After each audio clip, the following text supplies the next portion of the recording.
Hi everyone, this is Korosh Erfani, and today is Tuesday, February 17th, 2026.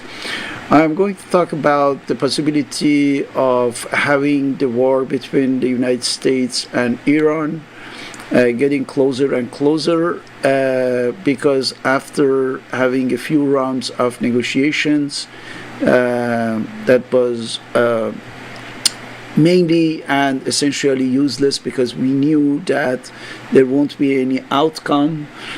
Today, finally, we got more and more certitude regarding an impossibility of having really a good final for these negotiations. So that's why the people started to talk about the possibility of war. And you remember, we have already said that 2026 is year of wars. So people are asking why there would be any chance for negotiations, for an agreement, for example, or maybe let's say a peace possibility. There are many people who are asking this. So let me say that we know President Trump is in a very bad situation right now in the United States. We got the news according to which there are a possibility for impeachment of the President Trump in March 2026. The Democrats gathered enough votes for that. They need two Republican votes in order to achieve it. So that's a possibility, we can say. And another thing is that President Trump right now has to answer to Israel, because Israel had threatened that if there is not really a favorable and advantageous agreement between the United States and Iran, it will attack by itself Iran, right? So, which means that Israel will get the United States anyway and anyhow involved in a war with the Iranian regime. So that's something that's almost sure. And right now there is this discussion, implicit discussion between these three leaders regarding when and how to start the war, right? So that's why we should not really be sure about anything that is related to negotiations or the promise that they are giving to each other. On the contrary, as you can see here, it's a matter of more and more movements. I am talking about the deployments and military movements of weapons, fuels, bombs, planes toward Middle East in order to get ready. Some people even are talking about this weekend as the opportunity to start effectively this attack. Essentially, it's necessary because we have now the information according to which there would be a possibility for the naval forces of China and Russia coming to Iran in the Strait of Hormuz in order to have a common joint naval exercise. And this will be very bad for the United States. So that's why time is really pressing for the United States to do something. Israel, on the one hand, the internal issues. On the other hand, we shouldn't know that the government is going to a partial shutdown. At the same time, we can see the aberration, completely nonsensical attitude of the United States regarding Cuba.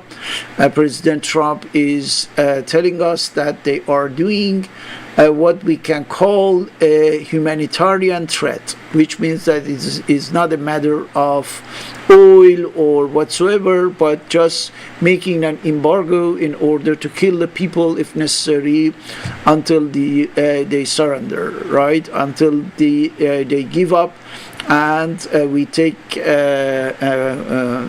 control of Cuba. So completely nonsensical strategy. We knew that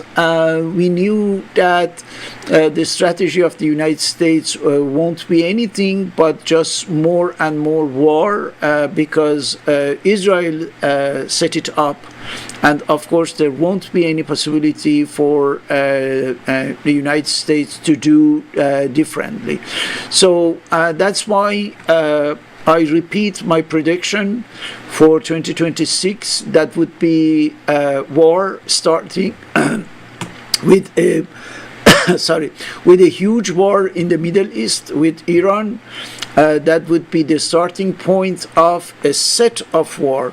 And don't forget, Israel is looking for that. If you pay attention to what Naftali Bennett, the former Israeli prime minister, was telling us, as you can see here, he is directly threatening Turkey and saying that Erdogan is Turkey is the new Iran, right? Which means that from the moment we are sure about the future of Iran, and the United States taking care of Iran with bombing and destroying and abolishing, completely obliterating this country, now we want to take care of Turkey. You remember we said that the accumulation of the military forces of the United States in the region is such that it goes beyond the military capacities of Iran to defend itself or to counterattack. So we said that this amount of military possibilities in the region cannot be only and only for Iran, but also for other Israeli targets, which are Turkey and Pakistan, and then all the Arab countries. Don't forget that.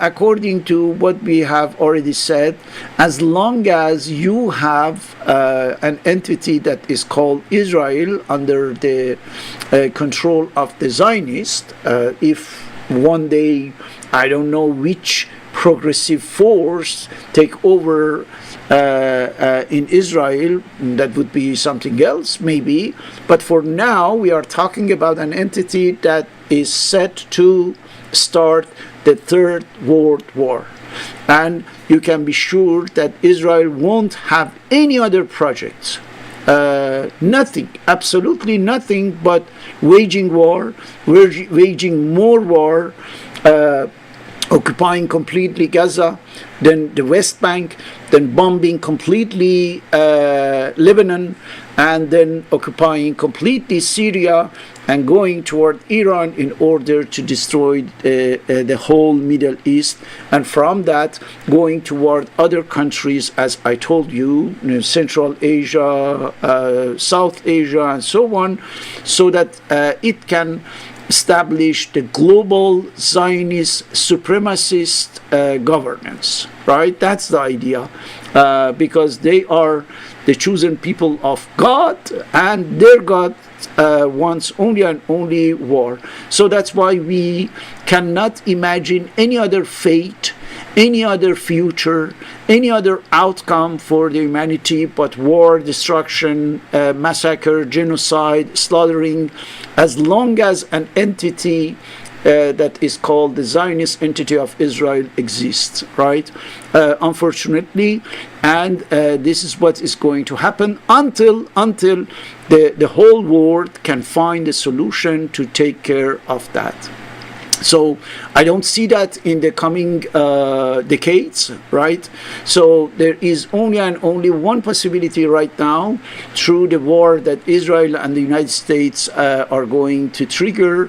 There would be a possibility for putting an end to this madness, total madness, in order to save the human species, on Earth, in order to save humanity. Otherwise, if the world cannot really take care of Israel, I am pretty sure that Israel will put an end to the human species for sure. There is no doubt about that.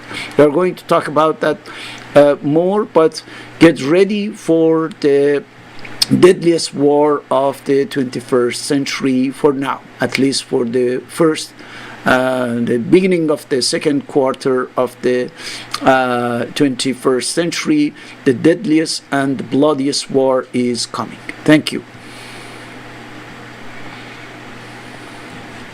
All right.